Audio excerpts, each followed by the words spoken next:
So, Shannon, who made the better pick, John Elway or Jerry Jones? Well, Skip, I like what the Broncos did. I think the Broncos got the guy that was number one on their board, Jerry Jeudy. He's a great receiver. And as you mentioned, Skipper, he plays a lot in the slot. Now, CeeDee Lamb can play the slot, but he didn't play as much in the slot as Jerry Jeudy did. And so now you pair Jerry Jeudy with Cortland Sutton, who went to the Pro Bowl in his second year. Noah Fant, who was the number one draft pick at tight end last year. Skip, the Broncos really addressed the need. They were 28th in offense last year, so they got a need guy. See, I'm not so sure that the Cowboys addressed the need. Travis Frederick retired. Robert Quinn, Byron Jones left in free agency. I don't know if they got a need. They addressed somewhat of a strength. Michael Gallup, they can run the football offense. They were number one in offense last year. So, Skip, I think they probably made a strength a little stronger. That was a luxury. Did they get a need player? They needed a pass rusher. They needed a DB. They could address the safety need. But I think that's why Jerry, Skip, I listened to an interview yesterday. Jerry said the thing that he likes most about being alone, he's not going to be as bruised from Steven punching him and kicking him under the table. So he's going to be able to leave with a few less bruises than he normally would have had. But I think the thing is, Skip, is that CeeDee Lamb was probably the best player on their board. And that was the question that you and we discussed yesterday about Jerry being at home alone with no Steven and no one else around him. Okay, yes, we would like to have a corner, one of these guys way up there, but by the time they selected, probably two of the top corners had already gone, and it's like CeeDee Lamb was too good to pass up. But I think the Broncos got the better of the two receivers because I believe Jerry Jeudy is a take-out-the-box, go-play right-now player. So I like what the Broncos did, and I don't think the Cowboys addressed necessarily a need because Travis Frederick, the center, all-pro center, he retired. Robert Quinn, Byron Jones left via free agency. So I don't think they addressed the need, but they did get a damn good player, I believe. Thank you for that.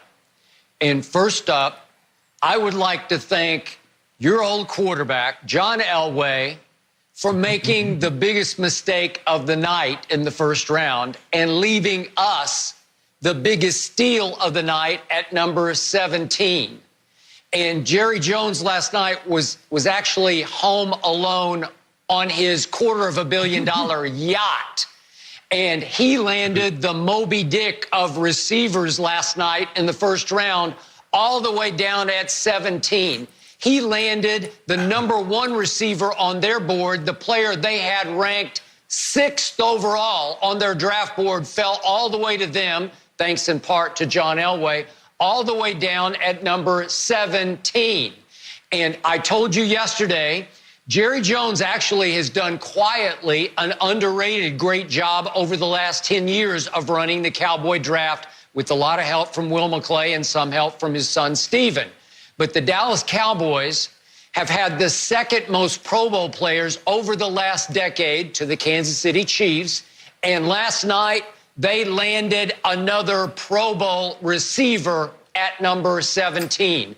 As Stephen Jones said after the draft, we ran every possible mock draft scenario we could think of, and not one time did we try one in which CeeDee Lamb fell to 17 because they had CeeDee Lamb going in the top 10. So did I. And obviously, Shannon, you and I have done battle over this since September, since the first time you brought up Jerry Jeudy and Roll Tide. And I said, no, Shannon, the best receiver in America is wearing crimson and cream for my University of Oklahoma Sooners. His name is CeeDee Lamb, also known now as CeeDee Lamb. He's not much bigger than Jerry Jeudy. He just plays so much bigger and stronger than Jerry Jeudy does. Jerry Jeudy plays a little smaller than his size because he is a pure slot receiver. And I kept reading you the one quote from a scout in that Bob McGinn piece in The Athletic, in which the scout was saying, gee, Jerry Jeudy was on the ultimate football playground. He had those speed merchants outside at Alabama. And he had that point guard at quarterback in Tua, and we're going to talk about Tua here in a few minutes on the show. He went where you thought he would go fit to the Dolphins. And also, at Alabama, Jerry Jeudy had a running back in Najee Harris who could really catch it out of the backfield, which left him in the slot. And as the scout concluded, never pressed. He never had a press corner up in his face in the slot. He could run free. He ran some of the best routes, the most precise routes we've seen in a long time, if not ever, in college football. And I give you all that.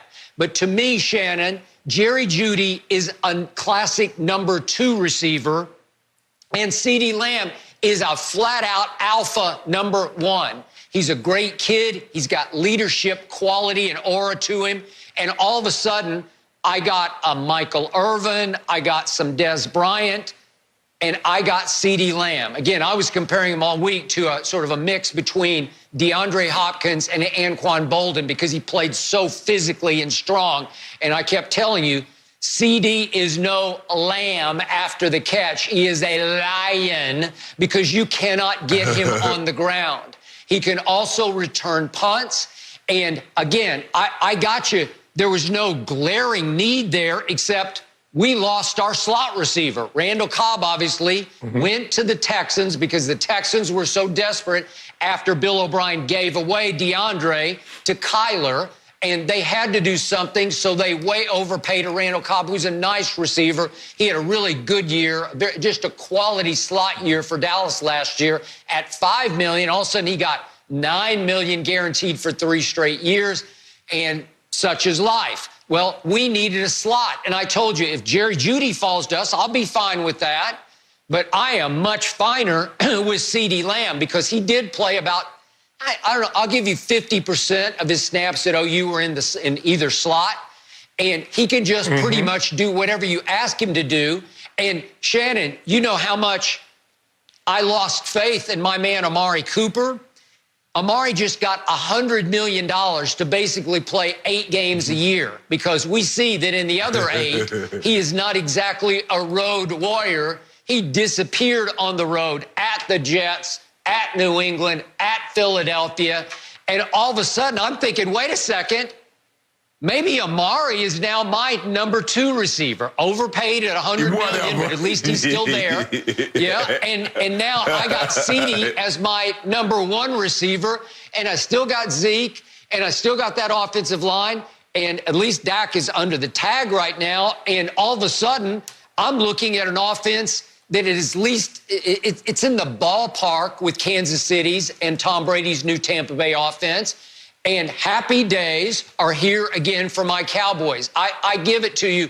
There was a need at a pass rusher, and I told you I love Kayvon Chason, and he was still sitting there, but I'll take CeeDee over him because he's much better at his position even than Kayvon is at his. He's the second best pass rusher. CeeDee was the first best wide receiver, and I am so happy that John Elway didn't say, thank you, God, and take CeeDee where he was at, 15 for Denver.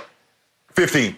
Right. Skip, but I think, John, he mentioned it last night that this receiver was the number 1 guy on our board. Skip, you also passed on a guy in Cesar Ruiz, who was the number 1 center on the board. He ended up going in the first round to New Orleans because and I think that would have been pretty good. Now, it's amusing to me that all of a sudden you loving Zeke again when you was down on him last year. You loving the offensive line when you were down on him last year. And you're talking about Amari, whom they just gave $100 million, talking about he's going to move to number 2. Now, where this CeeDee Lamb pick might come into effect, Skip, is Michael Gallup's going to be a free agent. Either this year or next year, Skip. So you're going to have to make a decision. The likelihood of you having 2 $100 million receivers on your roster isn't very good, so it would lessen the blow. But I tell you what, one thing I do know about CeeDee Lamb, he got quick, strong hands, and everybody out there that's watching know what I'm talking about last night because somebody sitting right next to him tried to grab that phone when it was ringing, and he politely grabbed that thing real quick and like, and his mama face like, woo, child, I'm sure glad you didn't get that. Yeah. Something bad was about to pop out right there, Skip Bayless. He like not have made it to Dallas. I don't know when they're going to open up this quarantine and he'll be able to visit the Cowboys, Skip, because, you know, all the number 1 draft picks, well, the first 2 draft picks normally head to the team that selected them and they hold up the number 1 or the number 2 jersey. So we don't know when that's going to happen. It's probably going to be virtually for the next, at least the next, 2 or 3, 4, at least 2 to 3 weeks. Let's go that far. But Skip, like I said, they made a strength, I believe, a little stronger. They didn't address a need, but like you said, Steven said there was no scenario, and that's what you do, Skip. That's why I wasn't overly concerned about this being virtually. You go through as many scenarios as you possibly can. Trade, somebody falling, somebody rising, where the guy that we wanted, he's not here. Okay, now what do? Do we trade back? I'm sure they played these scenarios. Now, I didn't see a scenario, Skip, where CeeDee Lamb went in the top 10. I thought he would be somewhere between 11 and 15. So he went 17, that's why the Cowboys, I believe, Skip, because there are a lot of, I think the biggest shock probably was Henry Ruggs going to the Raiders. But Skip, you and I talked about the one thing the Raiders pride over anything in the receiver position is speed. They've always valued that more, whether he can catch or not. Give me a guy that can run fast. You look at, they had Cliff Branch, Sam Grady, James Jett, Darius Hayward-Bay. Skip, remember, he was the first receiver off the board because he went to the combine and ran 4.30. Even though you're like, ooh, they had a big tight end out of Ohio State. He ran sub 4.4. And so when you look at the Raiders, they value speed. And they got Hunter Renfrow. They got, I think, one of the Williams boys from L.A. Chargers. Skip, all those guys are intermediate. Now they have a guy that can truly, sincerely take the top off the coverage. But I wasn't as surprised as a lot of people were that Ruggs went to the Raiders. I would have been surprised if he'd gone somewhere else other than the Raiders before CeeDee Lamb and Jerry Jeudy. But Skip, for me, I like what the Broncos did. They addressed their need. The need was offense. And they got a guy that can play in the slot, Cortland Sutton, Noah Fant. And we still got some firepower. We still got some draft picks to go address a need. Maybe give Von Miller a little help on the back end over there at corner. But I love it. We're going to be in the mix again. But if you notice, Skip, what teams are doing, in that division, they didn't go defense initially at first. They went offense because they are like, you know what? You only going to hold the Chiefs down so long. At some point, you're going to have to put points on the board because they're coming. They brought their starters back on that side of the football. And so you look, Edwards-Helaire, they took him, Skip. He's more in the realm of a Hunt, the guy that they ended up cutting last year, Skip. Remember, he could run the football and he could catch it. And they bring those speed merchants back outside. It's going to be difficult to deal with Kansas City. And I think the Broncos said, look, we got to score some points. Forget trying to just hold them down to 14. We're going to have to somehow get to 24, 30 points in order to compete with them. All right, back to what you said about what happened at number 12. This was the worst move of the night. This swung open the door for CeeDee to fall to Dallas. John Gruden and Mike Mayock made a huge swing and miss Al Davis Memorial mistake. This is the biggest reach of the first round. Henry Ruggs isn't good enough to go 12th overall in the draft. I don't care how fast he is. And I got you because I covered a lot of those early Raider teams. Cliff Branch was a 100-meter dash champion at Colorado in the NCAAs, and then on to James Jett, who was an Olympic sprinter on the 4x100 Olympic team. I got you. And maybe that was like a flashback. Maybe it's more of a splash pick because they're going into a new stadium in a new city in Las Vegas. And that pick will make a lot more news than Henry Ruggs will make plays for them next year because he was the third best receiver at Alabama. And I give you that they were loaded, but Devontae Smith was the best receiver, and he's going back. And Jalen Waddle is somewhere in that mix, and he's going back to Alabama. And then, of course, we just talked about your new man, Jerry Jeudy, and Henry Ruggs was the third statistically on that team. And what an incredible overreach that was at number 12. And that's when my eyebrows rose like, wait a second, maybe something is starting to percolate here. And then as we went down the list, I wasn't sure what Elway would do, and he went Jerry Jeudy because maybe he thinks the way you think, and that's great by me. You think Judy's the best. I know that CeeDee is the best. And when that happened, I'm like, whoops. Now we're going to be left, we think, with CeeDee or Chason there. Again, the second best edge rusher and a guy who flashed for me every time I turned on the LSU games, watch number 9. And then what did Thomas Dimitroff do of the Atlanta Falcons, one pick ahead of Dallas? I'm thinking, is he going to strengthen his strength and take CeeDee along with Julio? And he went A.J. Terrell, the corner from Clemson. And I'm thinking, what? You're kidding. Did he not? Mel Kiper had A.J. Terrell ranked 61st on his draft board as his 7th best cornerback. Do you remember the national championship game? Joe Burrow was saying, where's Waldo? Where's A.J. Terrell? We're going to throw it to whoever he's covering. They picked on him all night long, and the Atlanta Falcons just made him the 16th overall pick in the draft. And I said, thank you, football gods. Kaboom.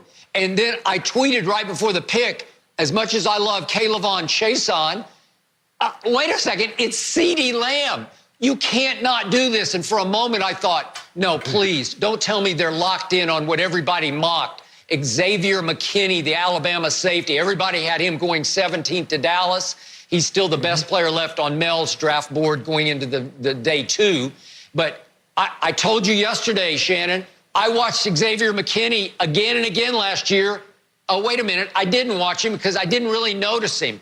I only noticed him when he dropped interceptions, and I saw him drop at least 3 interceptions. So I'm thinking he's not special enough to go 17th. And I was cringing thinking, is Jerry going to say, well, we got to stick by our guns? Our plan was to take Xavier McKinney because we have a need at safety. No. Right. They took CeeDee Lamb, and I jumped out of my chair and rolled on the floor and yelled, how about them Cowboys? Because we are now back in business. And furthermore, Shannon, do you realize who we kept from going 4 picks later to the rival Philadelphia Eagles, your team in the NFC East? Yeah. I'm sure they were sitting there thinking, please, gods, let us have CeeDee Lamb because they need a receiver. They're not sure what Alshon's going to give them next year. And then they shocked me. They took Jalen Reagor out of TCU, who I barely knew. I watched a lot of TCU last year, but he didn't catch my eye. And I'm thinking, wait a second. Justin Jefferson was still on the board. T. Higgins, Clemson kid, was still, the big kid, was still on the board. And that Brandon Ayuk was still on the board.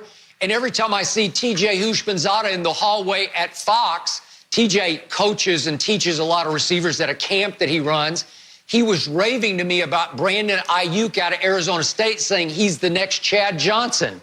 And even that Michael Pittman from USC, all 4 of those guys seem better to me than, really, Jalen Reagor? That's who you took at where were they, at 21? Really? Come on. And so it's a happy day for me because I think the Eagles also swung and missed. Well, Skip, for me, I agree with you, A.J. Terrell. And because it was reported earlier in the day that the Falcons were trying to move up and get in position to take that Hellraiser out of Ohio State. They were going to look, or they're going to move up to take Jeff Okudah, or they're trying to move up to take Chase Young. Well, from where they were picking, and everybody would have been willing to skip. I believe if they were, say, like 5, I believe the Falcons could have moved up to 2 or 3, and the teams could have slid back. But when you're that far back and teams still want to try to get a difference maker, they don't believe they were going to get the kind of difference maker that they were looking for, and that's why Atlanta. And so I'm saying, okay, you were thinking about moving up, giving up a lot of draft capital, and you select Skip A.J. Terrell.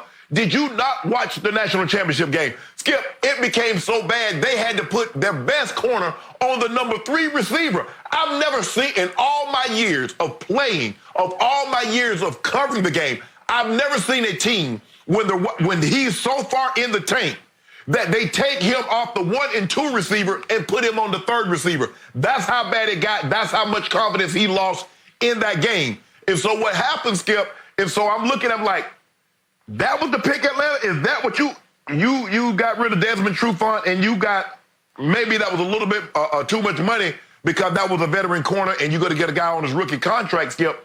When I look at Jalen Reagor, Skip, the only thing I know about him, I know his dad. I played with his dad, Monte, Skip, for a year in Denver. And so I don't really know, but he was a young kid. I mean, he was, I don't even think I don't even think he was born when I played with his dad. He might have been born in maybe a couple. He might have been a couple of months old, Skip. And so that's really the only thing that I know about him. But I did hear that he was very athletic. He's explosive. When someone has a 42-inch vertical, Skip, that tells you that kid is explosive.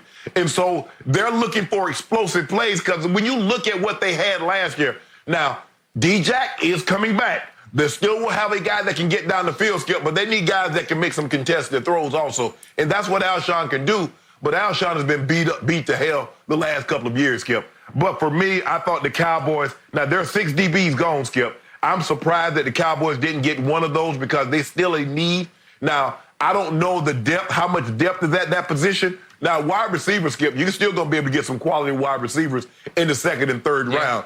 And when you look at Jordan Jefferson, Skip, he's a pure slot receiver. He's a pure slot receiver. 95% of his routes came out of the slot. Well, hell, what are you going to do with Thielen? Because 80% of his routes come out of the slot. So I thought they were going to take a guy that better served playing outside the numbers and leave Thielen in the slot. I thought if Ruggs had slid, he would have been perfect for the Vikings, Skip, considering a guy that can take the top off the coverage and you got Thielen working the slot. So really for me, Skip, I don't think anything got too far to hand. I thought the Giants, I don't think anybody had that tackle. He was had a first-round grade on him, but I don't think anybody thought, Skip, he would be the first tackle off the board and be a top 5 pick. No. Well, I told you the other day, I was hoping that Tom Brady would get Andrew Thomas down at 14 because I thought he'd be the 4th of the stud tackles to go.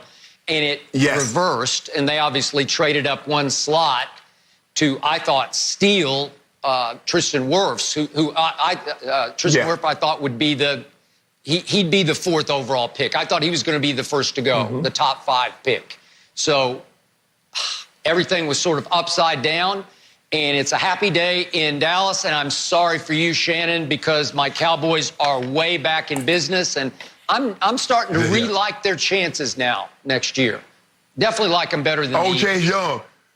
Oh, forever young, Skip. Chase Young and that D-line. Ooh, Montez Sweat. They got the 2 Alabama boys in the middle. It's not looking pretty for you. Yeah. I can tell you that right now. It's not looking pretty for you. Thank you for watching. You can subscribe here to get the latest from the show, and be sure to check out more of the best clips from Undisputed, or go watch a few other segments from our other shows on FS1.